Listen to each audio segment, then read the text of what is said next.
revista publica reportagem gigante sobre abusos de Neil Gaiman. E quem leu aqui todas as 30 páginas foi o Vitor. Porque, afinal, a famosa revista New York pertence ao grupo Vox Media e publicou através da Vulture, que é a seção de cultura pop da revista, um extenso dossiê que 8 mulheres acusam o escritor Neil Gaiman de abuso sexual. Ainda, até o momento dessa live, não teve nenhuma conclusão, não teve, assim, quais provas ou evidências, etc. Só o dossiê escrito mesmo. Sim. Então a gente vai comentar em cima disso para a galera entender o que está acontecendo. Exatamente.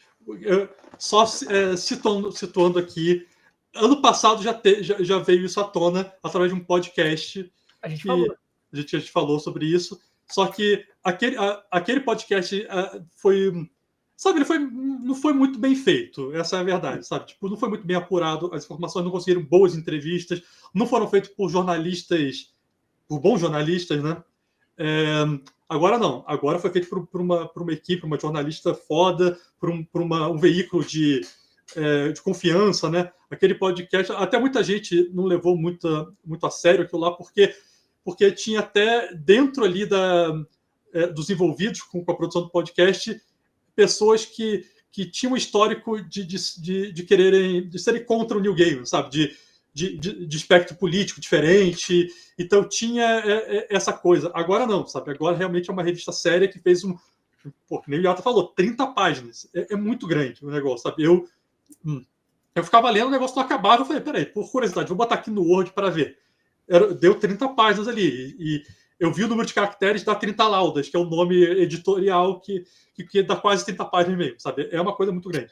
É uma matéria enorme, sabe? Se fosse uma revista mesmo, que a gente está acostumado, seria por aí umas 20 páginas, assim, uma revista com coluninhas assim e tal. É um negócio enorme.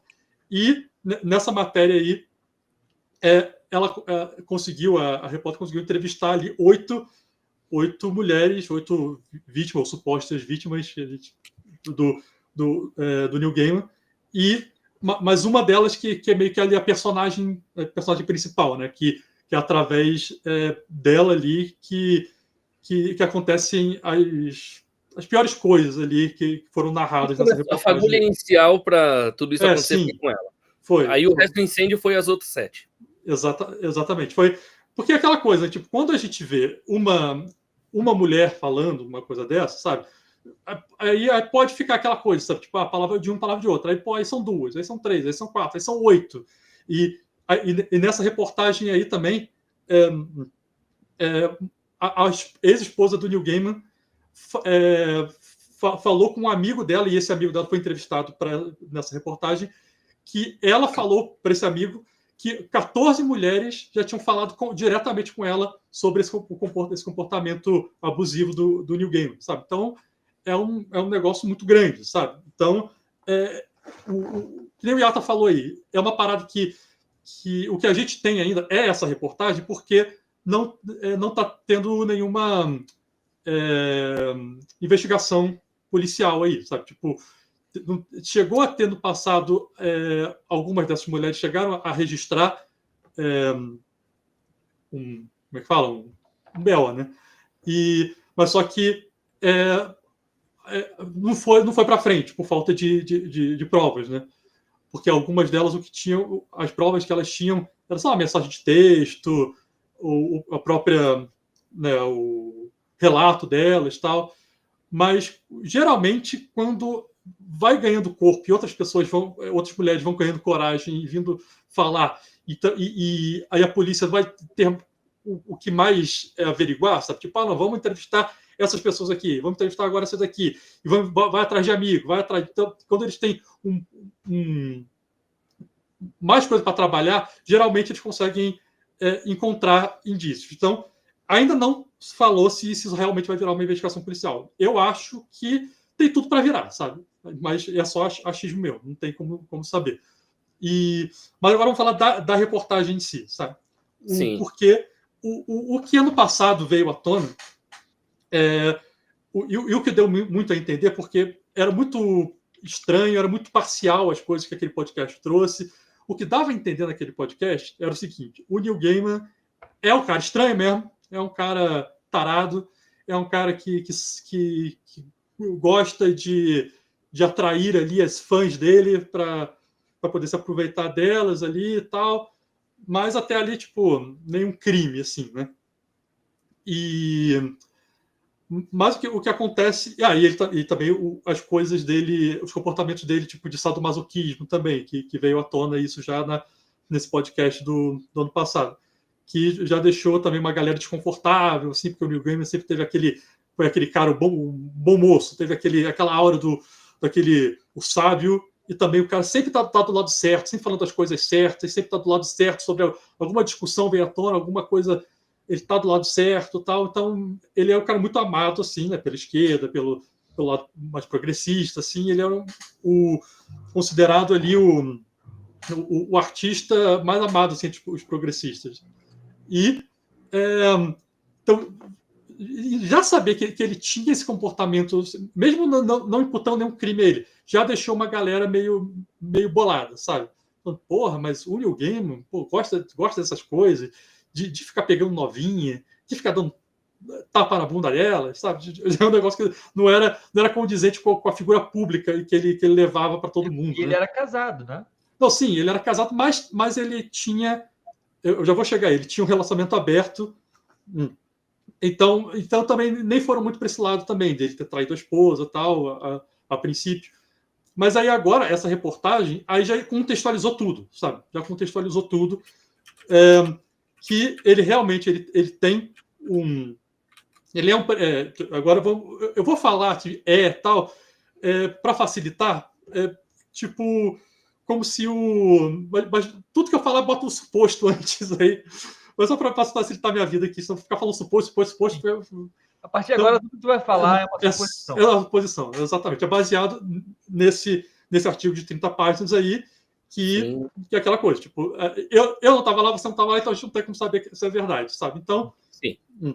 Mas aí todo mundo que leu ou que está assistindo aqui fica à vontade para acreditar ou não acreditar. Eu já adianto aqui que eu acredito em tudo que está sendo feito. Não tudo, mas tipo, eu acredito que o Neil Gaiman seja um filho da puta mesmo. Só para resumir. E até antes de falar isso, só fazer um parênteses aqui, que eu também não estou falando sobre um cara que, sabe, tipo, é um autor aí que eu conheço. Não, tipo, é um cara que eu era muito fã, sabe? Eu era muito fã do Neil Gaiman. Eu tenho aqui em casa, eu contei antes da live aqui, eu tenho mais ou menos 60 publicações do Neil Gaiman físicas aqui, sabe? É muita coisa. Sério? Eu tenho uma coleção inteira do Sandman, tem todos os romances dele, todos os livros de conto dele. Alguns eu tenho mais de uma edição. Então, sabe, eu era muito fã mesmo, sabe? Eu consumi, eu li tudo que ele escreveu. Sabe, de todas as coisas dele que foram adaptadas, muito fã mesmo. Então, quem está falando aqui é um cara que realmente ficou muito decepcionado com isso, sabe? E era até uma coisa, sempre quando vinha essa discussão sobre fã, sobre você gostar muito de uma coisa, eu sempre falei que eu não sou fã de nada. A única exceção é o Neil Gaiman. O Neil Gaiman poderia dizer que eu era fã. E é muito bizarro, sabe? Tipo, é só você ver a quantidade de coisa que eu tenho, sabe? O meu quadrinho favorito, eu não posso tirar isso também. Meu quadrinho favorito é Sandman. O Wilson falou agora ali, ó, por coincidência, ele comprou ali o Coraline. Coraline também, que é um livro infanto-juvenil do Neil Gaiman, que virou um filme muito bom, né? Em stop motion e tal. Então... E tem outro filme do Neil Gaiman que é praticamente Coraline, só com outro nome, né? Máscara das Ilusões. Ah, sim, sim. Então aquela coisa, o Neil Gaiman, ele era um escritor de fantasia, depois ele ainda foi por infanto juvenil, escreveu até livros infantis também para criança. E aquela coisa, ele é um cara muito criativo, ele é um tremendo criador, contador de história, e ele tinha toda essa aura realmente do escritor sábio e tal, e que inclusive foi isso aí que atraiu muitas das vítimas dele, né? Então agora, com esse parênteses feito, falando, tipo, eu sou um fã e tal. Agora vamos finalmente para essa matéria de 30 páginas aí. Uma das vítimas se chamava Lisa Simpson. Por quê? No episódio que ele aparece dos Simpsons, ele rouba uma ideia dela de roteiro. Eu não vi o episódio que ele aparece. Não, assim. o pior é que inclusive, ele faz a voz dele, né? Ele mesmo faz a voz dele, né? E o pior é que, assim, a zoeira que fazem com ele é que ele Tipo, que ele abusa mesmo psicologicamente das mulheres que trabalham pra ele, faz elas trabalhar de graça pra ele e rouba os roteiros mais geniais que elas fizerem. É mesmo? Porra, Tipo, Pediri, isso aí foi... Fazia várias piadas do Pediri e agora como é que tá? Não, e o pior, e esse episódio dos Simpsons eu assisti antes da pandemia. Não, assim, Ou seja, será que os Simpsons acertaram e o Neil Gaiman mesmo foi lá e falou, beleza, pode fazer? Não, o Neil Gaiman, ele fez a voz dele. Eu não vi o episódio, mas eu sei que o Neil Gaiman fez a própria voz nesse episódio aí.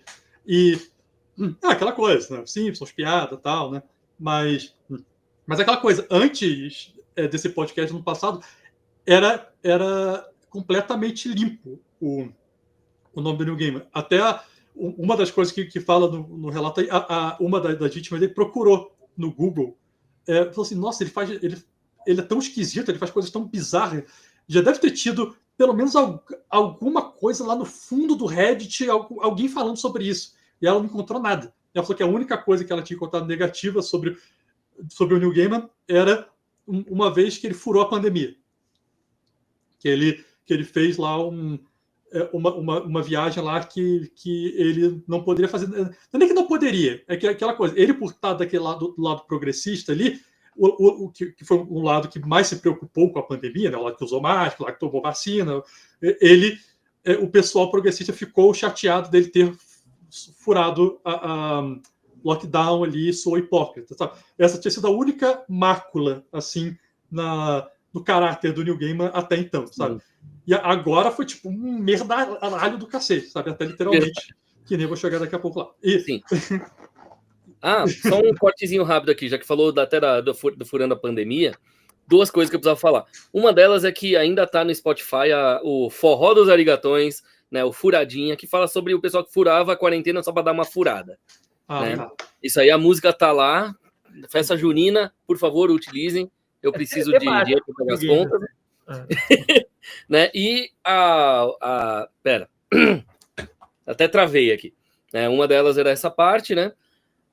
A outra parte, aí já é aquela coisa, tipo, temos que pensar assim, acho que foi a AstraZeneca, se não me engano, quem tomou essa, né, se possível, dá uma verificada com os médicos que parece que tem alguns efeitos colaterais que precisa tomar alguns remédios específicos. Acho que é só a AstraZeneca, se não me engano, que tinha isso.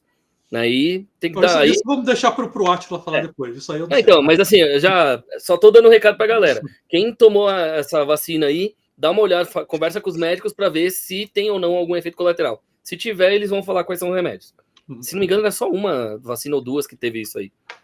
Não, bom, vamos lá, vamos continuar. Não, beleza. Então, a reportagem toda começa falando dessa personagem, entre aspas, principal, né? A principal vítima, que foi o fio condutor de toda a história ali, né? Fio Terra.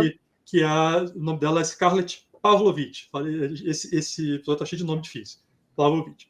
Que ela tinha 22 anos na época e foi muito tipo aquela coisa, sorte que virou azar, sabe? Tipo, ela tem todo um histórico muito merda de família, sabe? Tipo, ela veio de uma família muito quebrada, de abusos familiares, tal, e foi expulsa de casa e ela estava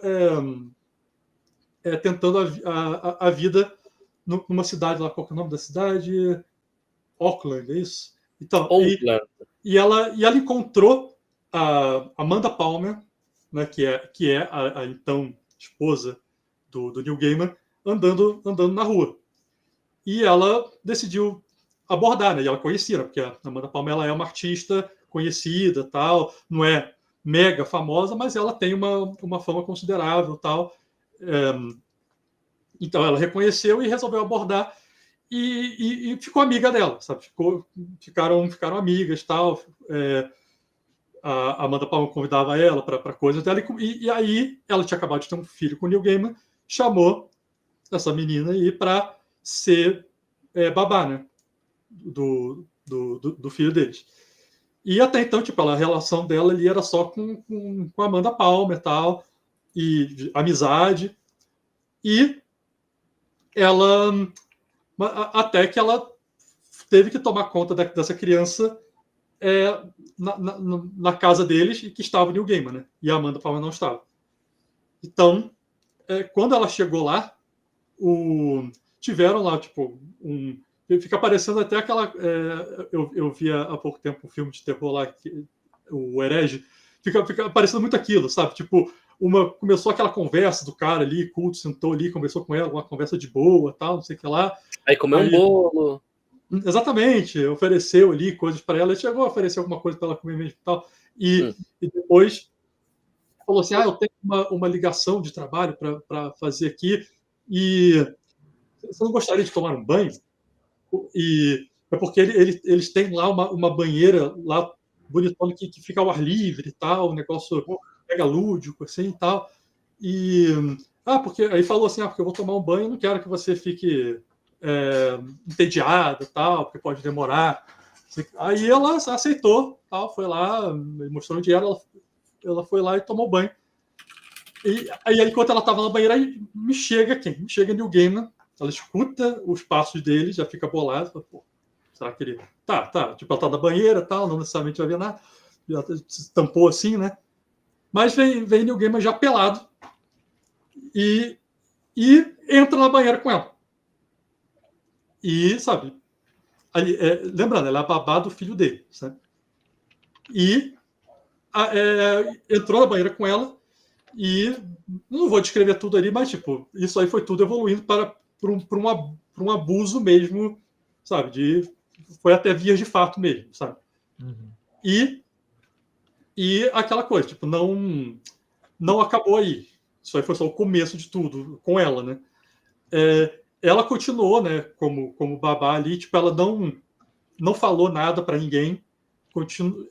E o pior de tudo é que aí entra aquela coisa psicológica da história, sabe?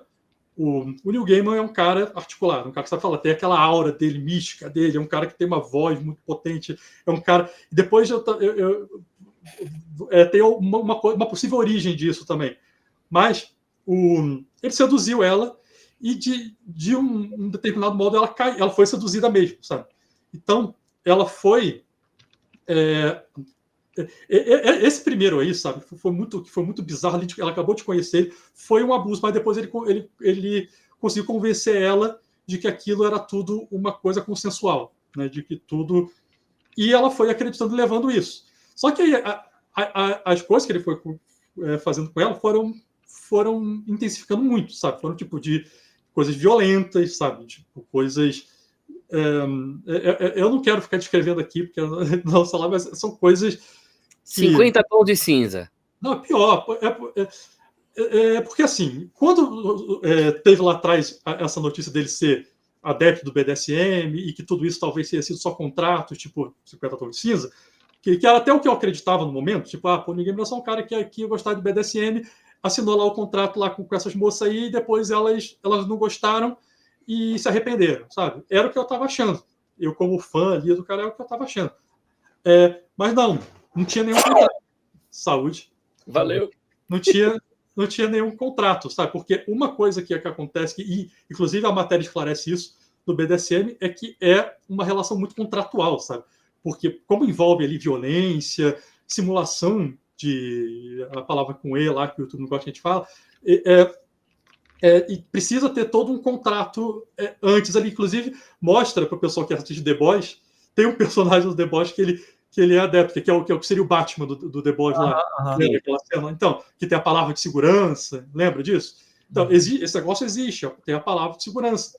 Porque aquela coisa, a palavra de segurança não pode ser não, porque às vezes isso faz parte do joguinho que eles estão fazendo ali. Então, a palavra de segurança tem que ser uma coisa muito... que só vai usar, tipo, beterraba, sabe? É uma coisa muito aleatória.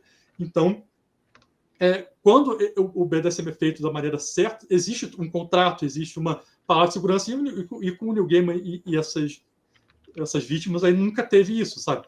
Foi só a parte da violência, ele também tinha o lance de exigir que elas chamassem ele de mestre, e chamava elas de escravas, tal. Então, aí é aquela coisa, aí com essa que a gente está falando aí. Ele começou a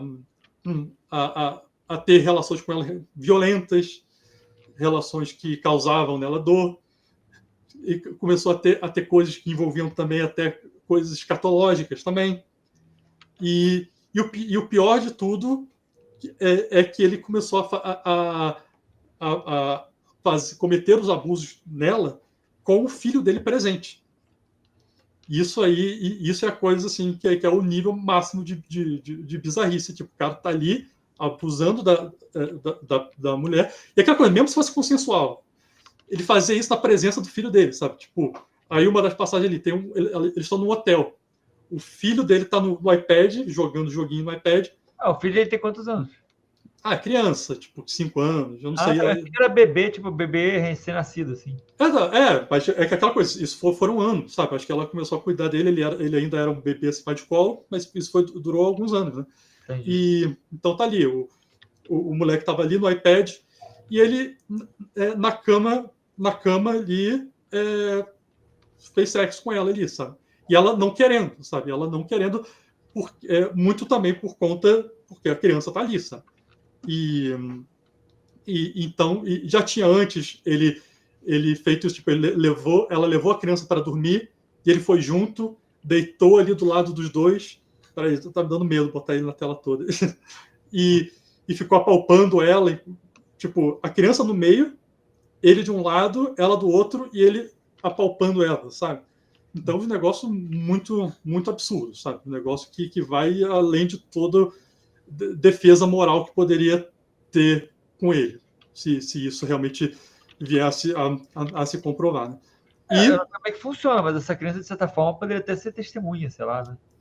Sim, mas aquela coisa, cara, tipo, fala também ali que ele, essa coisa que eu falei, né, que ninguém me chamava ela de escrava, tal, o moleque ouvia isso e ele começou a chamar a babá de escrava. Entendi. Olha que bizarro isso. E aí, mas é aquela coisa, tipo, até então, né, a Amanda Palmer lá, ela não sabia de nada, e esse lance aí com o filho foi meio que a gota d'água, e ela foi se Separou. contar. Ela foi contar, até porque a Amanda Palmer ela já estava, aí por outros motivos, já estava se separando do Neil Gaiman, estava em processo de divórcio, e ela foi lá falar com ela sobre os abusos que ela sofreu. E a Amanda Palmer pareceu muito, tipo, acreditar, falou sobre aquilo que eu falei agora há pouco, sobre que já tinha chegado 14 outras mulheres falando coisas parecidas, tipo fãs, outras pessoas ali falando, outras meninas novas falando de comportamentos bizarros do Neil Gaiman e tal. E ela até chegou a acolher ela na casa dela, mas depois depois sumiu, sabe? Depois ela não levou esse acolhimento adiante. E, inclusive, quando essa mulher foi fazer uma denúncia na polícia, a polícia chegou a perguntar para ela: você falou sobre a esposa do Neil Gaiman. A gente pode entrar em contato com ela, ela vai corroborar tudo que você falou? E ela falou: não, claro que ela vai, porque ela me acolheu, tal, não sei o que lá. E não foi o que aconteceu. Tipo, a Amanda Palmer, sabe, deixou para lá. Alguma coisa aconteceu ali no meio do caminho, né? Exatamente, alguma coisa aconteceu, porque igual assim, os outros relatos que teve, sabe, ele teve comportamentos parecidos com esse, com várias outras, com fãs, com amigas da esposa. Ele chegou até uma foi que era lésbica, que foi uma vítima dele, sabe? Então, teve aquela coisa, eu falei, tem 8 vítimas. Conta um pouquinho da história dessas outras 8 vítimas, não preciso falar de todas aqui. Mas só que é aquilo, né? Tipo, se fosse a história só dessa mulher, mas, cara, são todas outras, e todas contando coisas muito específicas, muito parecidas, antes de ter o contato, sabe? Tipo, as pessoas que fez a reportagem, né? Conseguiu apurar isso e conseguiu garantir que elas não se conheciam antes. Hoje em dia, todas elas meio que têm um grupo, sabe? Tipo um grupo de Zap, que elas se juntam e até para... Isso é uma coisa que ajuda no processo de cura de vítimas de abuso e tal. Então, essa coisa de chamar, de exigir que chama de mestre, de chamar de escravo e tal, a coisa da dor, né?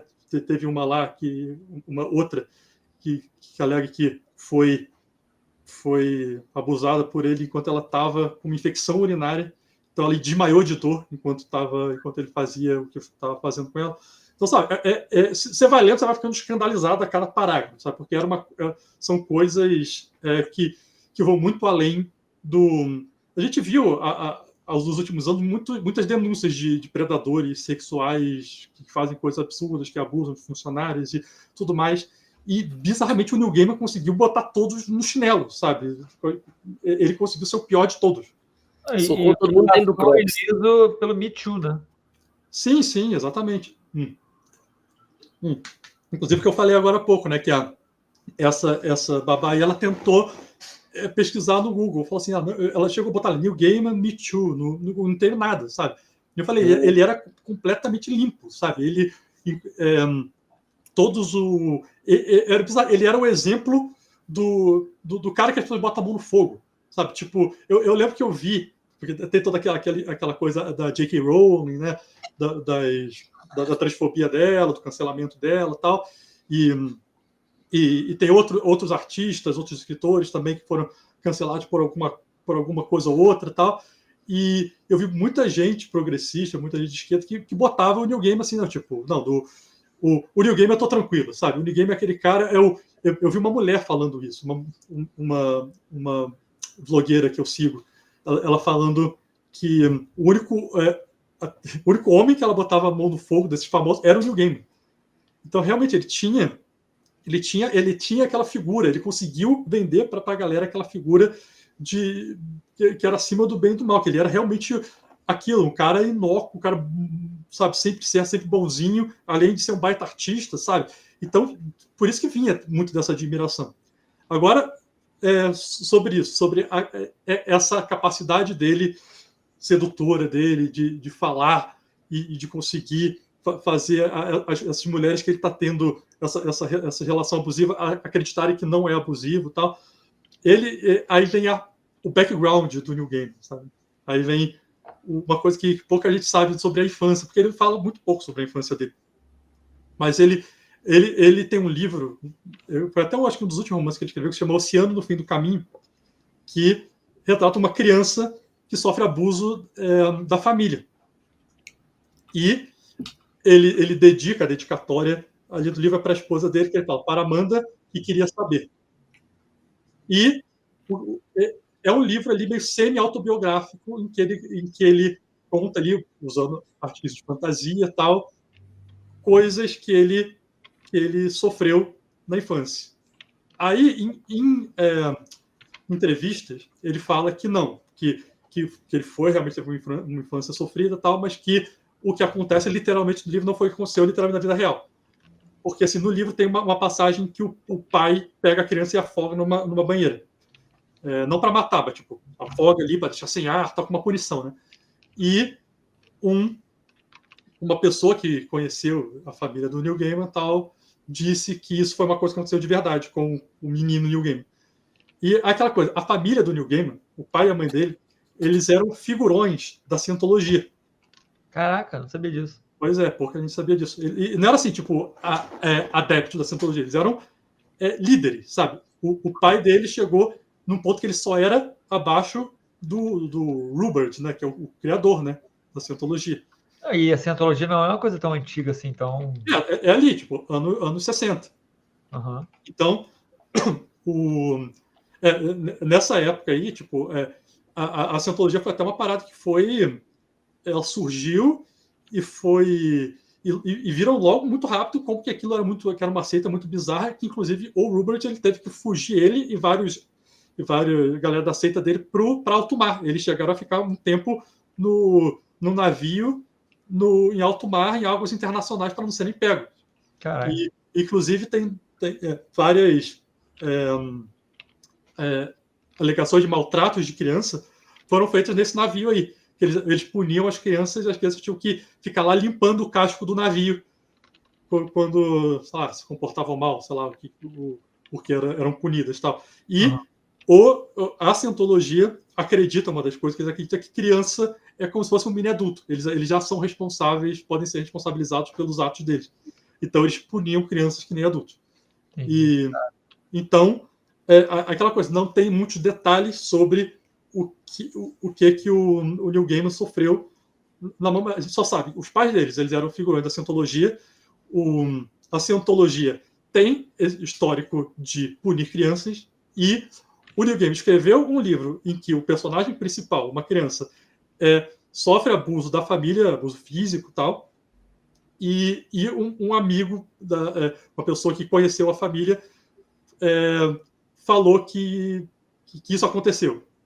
Então, é muito provável que seja aquela coisa, tipo, de abusos, de traumas indo adiante, sabe? O Neil Gaiman sofreu isso, virou uma pessoa traumatizada e cresceu, virou esse adulto aí famoso, escritor e tal, mas com a cabeça completamente quebrada, uma coisa que fala ali também, que ele nunca fez terapia. Então, um cara cheio de trauma, nunca botou a cabeça nos eixos e tal, por ser tão quebrado assim, essas monstruosidades que ele fez na cabeça dele, sei lá, ele cria uma história na cabeça dele que ele não é um monstro e acredita nessa história, sabe? Isso que eu falo, provavelmente ele é um cara que foi pra fantasia até pra escapar, né? Exatamente, escapismo, acontece muito isso.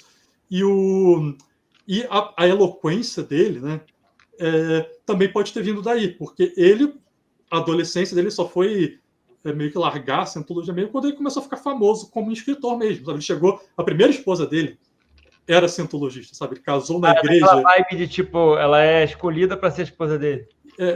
Exatamente. Porque no Scientology tem essa coisa assim, tipo, a casa só com a galera lá de dentro, né? Não, eles escolhem com quem você vai casar. Então, a primeira esposa do Neil Gaiman foi uma da igreja aí, da Scientologia, da seita, né? E ele chegou a exercer um cargo de orador, sabe? Então, porque ele conviveu, né? Os pais dele eram figurões ali. Então, ele conviveu ali com pessoas já com eloquência, né? Não, ele provavelmente foi treinado para exatamente um cargo, e aí ele tem um treinamento de oratória também, né? Exatamente. E todas essas coisas que hoje você vê, tem alguns documentários sobre isso, vídeo no YouTube, se fala muito sobre as coisas que se passam lá dentro da Scientologia. Um pouco mais por causa daquela esposa do Tom Cruise, né? Conseguiu sair da parada e tal. Sim. Exatamente, tem muita coisa aqui de pessoas que saíram, tal, que até uma das coisas que acontece muito na Scientologia, essa coisa de arruinar a reputação, né? A pessoa sai, então eles destroem a vida dela pública, porque eles têm muitas pessoas poderosas lá dentro e tal. É um negócio pesado lá, sabe? E inclusive até eu falei, né, que o pai do Neil Gaiman era um figurão lá, ele perdeu o cargo dele por ser ambicioso demais. Ele começou a querer tomar o papel de líder supremo lá, sabe? Caraca. Muito bizarro. Eu queria muito que, sei lá, que a Scientologia, sei lá, acabasse logo, porque eu queria ver os filmes que isso aí poderia dar, porque deve ser tanta história bizarra ali dentro que daria puta filme que só não acontece porque envolve pessoas muito poderosas, né? A gente tá falando de Star Wars aí, ó. É bem isso aí. Exatamente. E aquilo, o Neil Gaiman, ele muito provavelmente usou essa eloquência dele, porque não só eloquência, porque tem relatos que ali dentro da Scientologia eles usam técnicas de hipnose, sabe? De conseguir fazer as pessoas falar de um jeito, através de ambiente e do clima, ali da ambientação, de música, fazer as pessoas entrarem num estado muito suscetível para serem hipnotizadas, sabe? Hipnose é uma coisa que existe e tal, e a Scientologia usava isso meio que de propósito, né? Para chegar nos objetivos dele. E isso se junta com algumas das vítimas dele que usaram essa palavra, sabe? Que parecia que estava hipnotizada. Que quando ele falava com elas se sentiam hipnotizadas, sabe? Mas também entra também a parte da figura, sabe? O Neil Gaiman, para a maioria dessas vítimas dele, ele era aquela figura de endeusamento, sabe? Tipo, as meninas procuravam ele, sabe? Essas jovens, né? Sim. Procuravam ele, porque ele era a figura de desejo delas mesmo, sabe? Tipo, parece até um Ele- guru, tá ligado? Dos anos 60. Sim, sim, exatamente, porque ele tinha essa aura de guru mesmo, sabe? Essa palavra não, é muito bem usada para ele. Ele virou esse guru mesmo. Então, chegava essas fãs aí, tipo, eu sou muito sua fã, não sei o que lá, blá, blá, blá, blá, blá. E ele usava isso aí para cometer os abusos dele, para satisfazer as vontades malucas dele aí, sabe? Então, para concluir, sabe, tipo, a parte da matéria, porque não precisa ir mais de tantos detalhes. Assim, o importante eu já falei aqui. Uhum. A conclusão que eu cheguei lendo tudo isso, sabe, é que muito provavelmente ele é realmente um predador sexual. Ele tem traumas e coisas que viraram, que transformaram ele nisso, e ele não tratou isso. Então, eu acho que, depois que tu contou a história toda, eu acho que junta os traumas, mas também tem uma coisa tipo assim, pensa só, ele é o Neil Gaiman criança, crescendo nesse ambiente onde os pais dele são tipo, uma nobreza dentro dessa cientologia. Uhum. Cara, ele cresceu numa situação onde tipo, a família devia dizer para ele que ele podia tudo, tá ligado? Também não é só o trauma, mas também tipo a visão de mundo que foi dada a ele quando era criança também, sabe? Sim, não.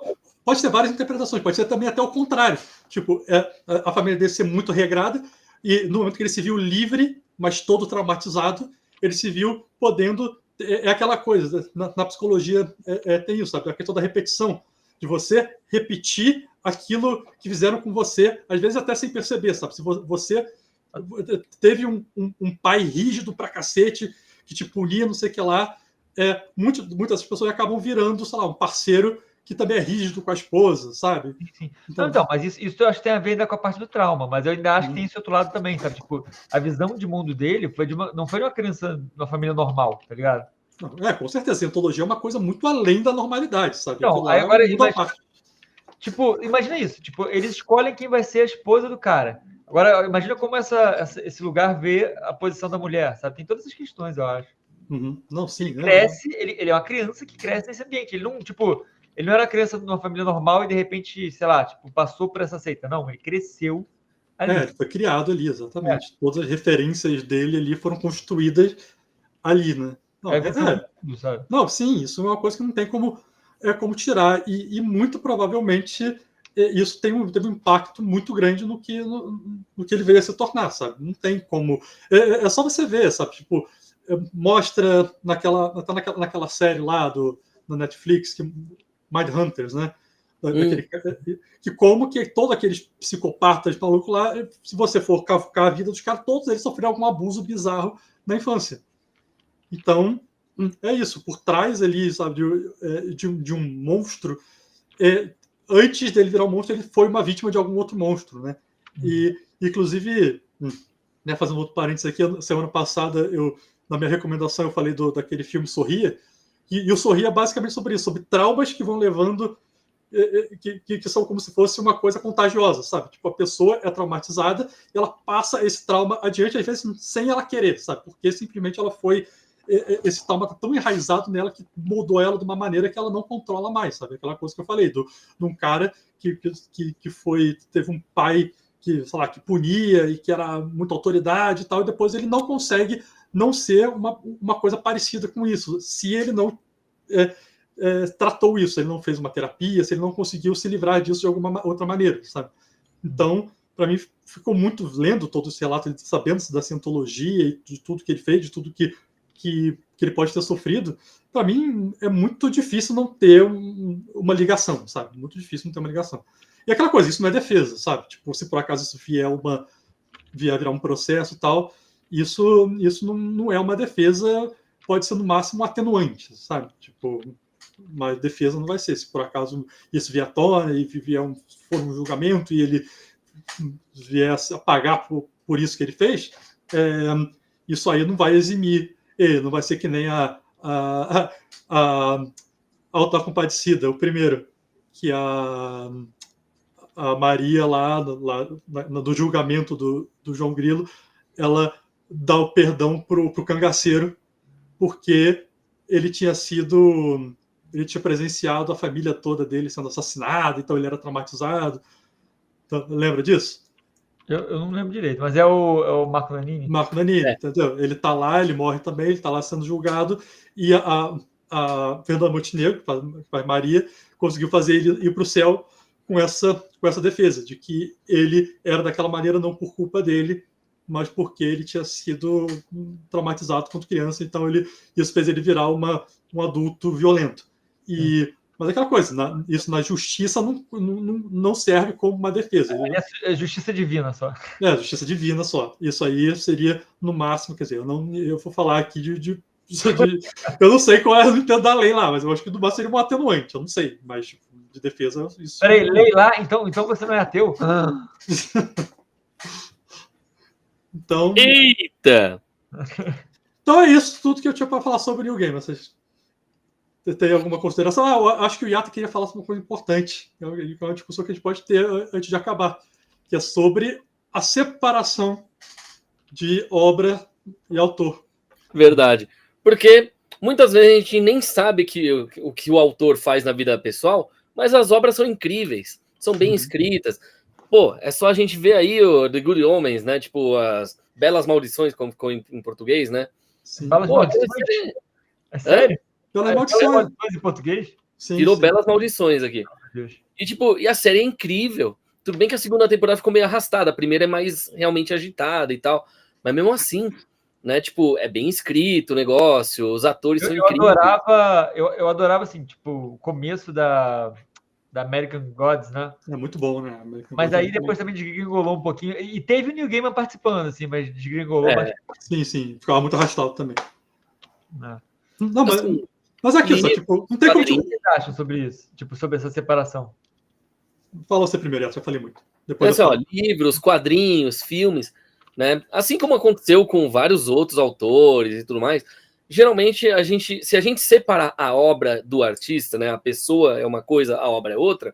Pô, tem muita obra incrível que veio das mãos de pessoas que têm uma vida duvidosa, né? Pô, Lovecraft, ele criou ali, assim, o terror cósmico, o horror cósmico de uma forma incrível. Só que o gato dele tem um nome impronunciável que não pode ser nem escrito na internet. Não é nem o gato dele, ele era um baita de um racista, assim que nem o Monteiro Lobato também é outro, também, que era um baita racista assim, também. É que no caso do Lovecraft, ele tinha até o nome do gato era um nome ofensivo, né? O nome dele, assim. O gato era ofensivo. Não, mas assim, o ponto é que, na verdade, a maioria dos autores, se a gente fica sabendo a história real da pessoa, vê uma biografia e tal, sempre tem um ponto ali questionável. Sempre tem. Sim, então, agora que a galera em Deus, assim. É perigoso, Então, o Neil Gaiman, tomara que seja a última a lição pra galera parar de ficar endeusando artistas, sabe? Porque eu penso, tirar do artista essa aura de que tu tem que bater palma pra ele até tua mão sangrar, sabe? Para com essa merda, sabe? Sim. Vamos consumir as obras. Exatamente, não vou defender o artista. É que nem briga política. A galera fica endeusando o político. Não, o político tem que trabalhar pra gente. Assim, exatamente. Então, assim, basicamente o artista, o que a gente tem ali, o que a gente gosta é a obra. Não é o artista que a gente quer ver o tempo todo. A gente quer ver a obra dele se for boa. Então, vamos continuar vendo aí Máscara de Ilusões. A arte é o que ela mexe com você. Foda-se o artista. Exatamente. A leitura da arte é que importa, sabe? Se a música é boa, vamos ouvir a música. Se o livro é bom, vamos ler aquele livro. Então, aquela coisa, tipo, se o artista ele é uma pessoa horrível, é só a gente não idolatrar o artista. Mas se a gente gosta da obra dele, vamos ler a obra dele. Desde que a obra também não seja na mesma pegada do artista. Então, a minha opinião sobre isso é o seguinte: é aquela coisa. É muito sobre. Beleza, o artista é um filho da puta, mas qual que é o nível de filha da putice dele? Porque aquela coisa, eu não tenho como anular toda a importância que o Neil Gaiman teve na minha vida, sabe? Tipo, eu já escrevi alguns contos tal, e tudo que eu já produzi foi tudo inspirado em Neil Gaiman. O Neil Gaiman, eu comecei a ler o Neil Gaiman há 20 anos, então são 20 anos que eu consumo Neil Gaiman. Eu falei, eu tenho 60 publicações de Neil Gaiman aqui, 60 para cima. Então, eu não tenho como tirar isso de mim, sabe? Tudo que eu li dele, todos os contos, os quadrinhos tal, Sandman, sabe? Sempre meu quadrinho favorito, li várias vezes, sabe? Então, isso não tem. Mas para mim vai ser muito difícil, pelo menos nesse momento, eu não sei como vai ficar daqui para frente, tipo, eu ou reler alguma coisa dele ou ler alguma coisa nova. Dificilmente vai ter uma coisa nova dele, pelo menos tão recente agora. Não sei, não vai ter. Mas seria muito difícil, se por acaso... não. Antes de estourar isso, ele lançou um livro novo e por acaso eu não li. Seria muito difícil para mim ler agora, porque as coisas que desse relato aí, sabe, são coisas muito pesadas, são coisas muito além do sei lá, do justificável, sabe? De ter aquele pingo de dúvida, de ter aquela...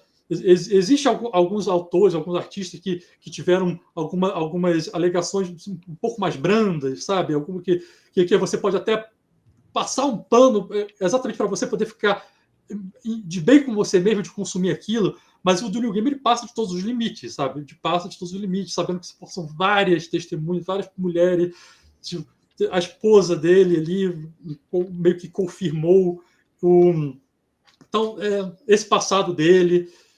Então, é muita coisa que junta ali, que por mais fã que você seja, eu falei, tipo, eu era muito, mas muito fã dele. Eu cheguei, aquela coisa, olha a sorte que eu tive. Eu só não tenho as minhas costas fechadas com os 7 perpétuos porque eu não tinha dinheiro. Porque eu ia... eu falava isso para amigo meu. Assim que eu tiver um dinheiro bom, eu vou contratar um ilustrador para fazer uma ilustração foda dos 7 perpétuos e vou levar num tatuador foda e vou botar tudo na minha costa. Só que isso era muito caro, então por isso eu nunca fiz. Mas era a minha vontade. A minha vontade era ter as costas fechadonas com os 7 perpétuos. E olha a merda. Olha que merda se tivesse feito isso. Eu vi agora, apareceu no Twitter uma pessoa que fez uma tatuagem pequenininha aqui, assim, do Sandman e tal. A pessoa já desespera, caralho, vou ter que cobrir essa porra. A pessoa também já fez piada falando, os tatuadores vão ter muito trabalho de cobrir, fazendo trabalho de cobrir tatuagem e tal, né? Mas aí tu fazia, sei lá, tipo, não, esses são 7 pecados, aí muda, assim, um pouco, assim. Aí...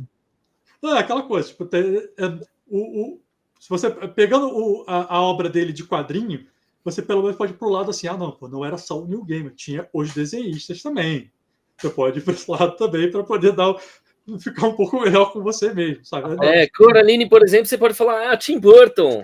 Tim Burton, exatamente. Eu fiz essa tatuagem aqui da Coraline, não por causa do livro, por causa do filme do Tim Burton. Exatamente. Aquela coisa, tem que ter coragem, né? Tipo, coragem com covarde. Mas, cara, tem que ter. É aquela coisa.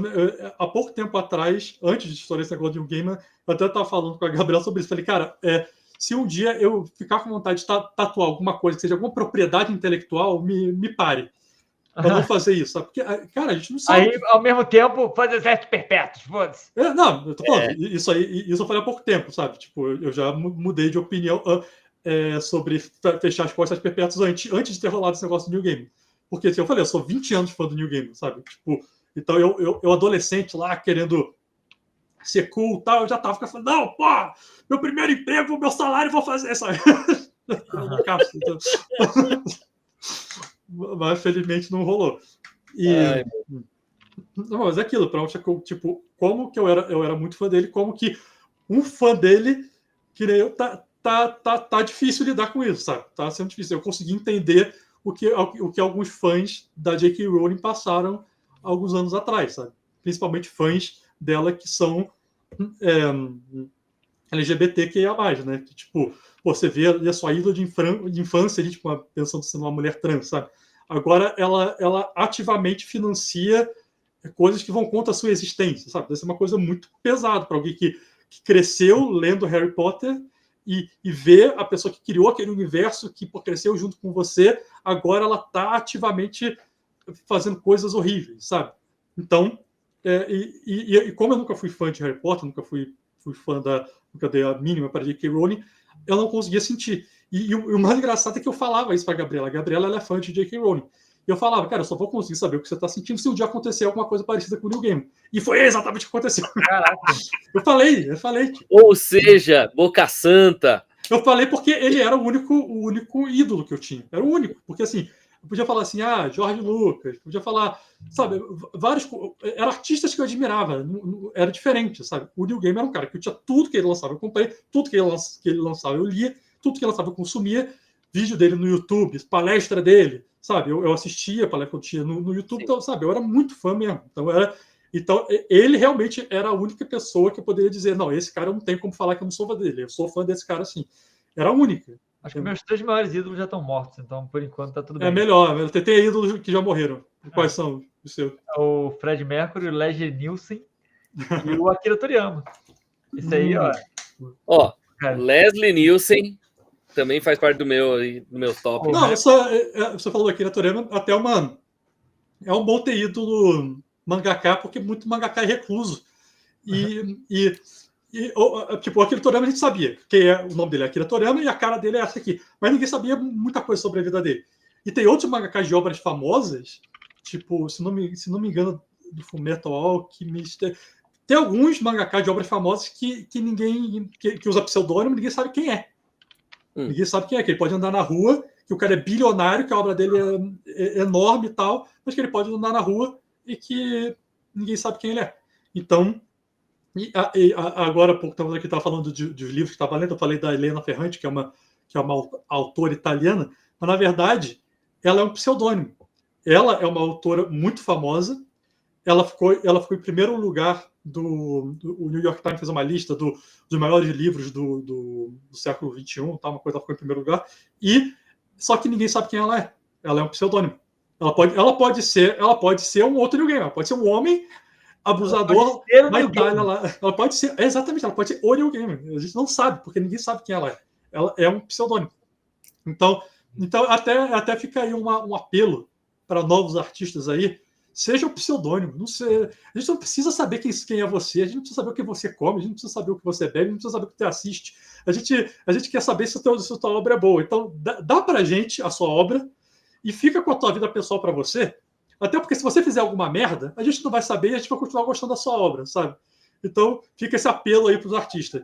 Foda-se quem é você. Dá pra gente só a tua arte.